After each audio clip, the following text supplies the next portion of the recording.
তৌসিফ হোসেন তাপস ছিলেন একটি বেসরকারি টেলিভিশন চ্যানেলের তবলাবাদক।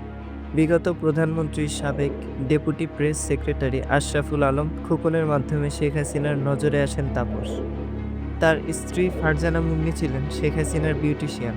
অভিযোগ আছে, গান বাংলার নাম করে ইউক্রেন ও বিশ্বের কয়েকটি দেশ থেকে নারী এনে তাদেরকে অনৈতিক কাজে লিপ্ত করতেন তাপস। এভাবে আওয়ামী লীগের বিভিন্ন রাজনৈতিক নেতৃত্ববৃন্দ থেকে শুরু করে সরকারি বেসরকারি আন্তর্জাতিক সংস্থার উচ্চপদস্থ কর্মকর্তাদের সঙ্গে সাক্ষাৎ গড়ে তোলেন তিনি।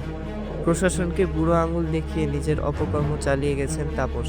২০২২ সালে মার্চে নিষেধাজ্ঞা সত্ত্বেও ঢাকায় সানি লিওনকে নিয়ে আসেন তিনি। সে সময় তথ্য মন্ত্রণালয় থেকে জানানো হয়েছিল সানি লিওনের বাংলাদেশে আসার অনুমতি দেওয়া হয়নি। কিন্তু নিজের মেয়ের বিয়েতে এই বলিউড তারকাকে নাচাবেন বলে প্রশাসনকে বৃদ্ধা আঙুল দেখিয়ে ঢাকায় সানি লিওনকে নিয়ে আসেন তাপস। ১৩ ঘন্টার সফর শেষে কোনো বাধা বিপত্তি ছাড়াই দেশ ছাড়েন অভিনেত্রী।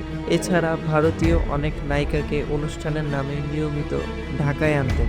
এদের মধ্যে নুসরাত জাহান, মিমি চক্রবর্তী, নার্গিস ফাখরি সহ অনেকেই আছেন। এসব তারকাদের দিয়েও বিভিন্ন প্রভাবশালীদের তাপস নানান সেবা দিতেন বলে কানাঘুষা আছে। আওয়ামী লীগের বিভিন্ন রাজনৈতিক সমাবেশে কনসার্ট আয়োজনের কাজও বাগিয়ে নিতেন তাপস। সেসবের মধ্যে ঢাকার ২ সিটি কর্পোরেশনের আয়োজিত লাল সবুজের মহোৎসব মুজিববর্ষের অনুষ্ঠান অন্যতম। সেখান থেকে কোটি কোটি টাকা হাতিয়ে নিতেন তিনি। আর এসব কাজের অধিকাংশ সময়ে তাপস ব্যবহার করতেন তার জাদুর কাঠি ফারজানা মুন্নি। ও চ্যানেলের নাম করে বিদেশ থেকে নিয়ে আসতেন বিভিন্ন তরুণীদের। মুন্নির সঙ্গে রাজনৈতিক ব্যক্তিত্বদের সাক্ষাৎ, বিশেষ করে শেখ হাসিনার আস্থাভাজন পরিচয় কাজে লাগানো ও বিদেশি তরুণীদের দিয়ে মনোরঞ্জনের ব্যবস্থা করা ছিল এই ধূর্ত মিডিয়া মাফিয়ার অন্যতম হাতিয়ার। সুপ্রিয় দর্শক, ভিডিওটি ভালো লাগলে একটি লাইক দিবেন এবং এরকম ভিডিও পেতে চ্যানেলটিকে সাবস্ক্রাইব করবেন।